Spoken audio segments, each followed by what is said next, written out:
Yapo maandalizi yaliyoanza kwa muda mrefu, ikiwemo ujenzi wa uwanja wa kisasa wa michezo hapa Arusha zaidi ya bilioni 320, uwanja wa kisasa category 4 wa CAF ambao utakuwa na watazamaji 32,000 na facilities nyingi sana ya kuthibitisha kwamba ni uwanja wa kisasa. Kwa hiyo mambo haya yalishaanza, lakini pia kuna maandalizi ya kupeleka huduma muhimu ikiwemo umeme, maji, mawasiliano ya simu katika maeneo hayo.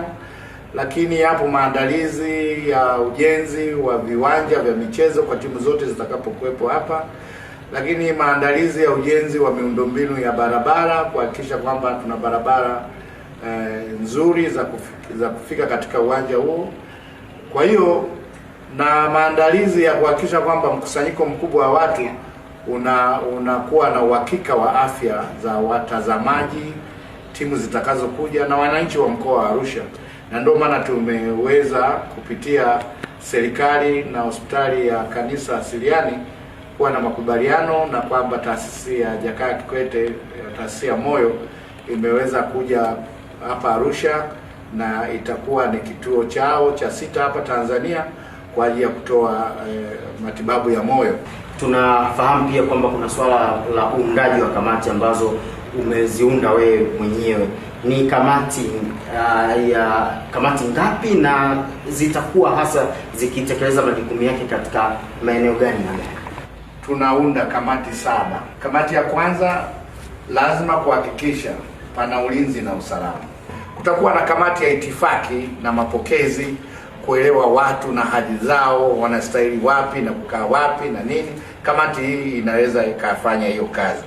Tunayo kamati ya habari, mawasiliano na hamasa, lakini pia na mambo mazima ya branding katika habari. Lakini kutakuwa na kamati ya afya na mazingira, kuhakikishia watu afya zao, lakini pia mazingira, kwa maana ya kuhakikisha tunakuwa na jiji lilo safi, bustani, kupendezesha jiji letu, mazingira rafiki na nadhifu. Tutakuwa na kamati ya malazi, lakini pia tutakuwa na kamati ya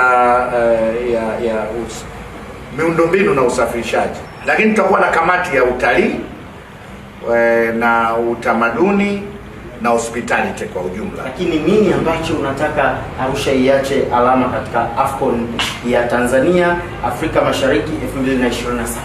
Nataka AFCON itakaoacha fedha katika mifuko ya watu, itakaoacha furaha ya kutengeneza biashara, itakaoacha amani na utulivu katika mkoa wa Arusha, itakaoacha image kwamba Tanzania ni nchi salama na watu waje wacheze, ifanyike na waondoke.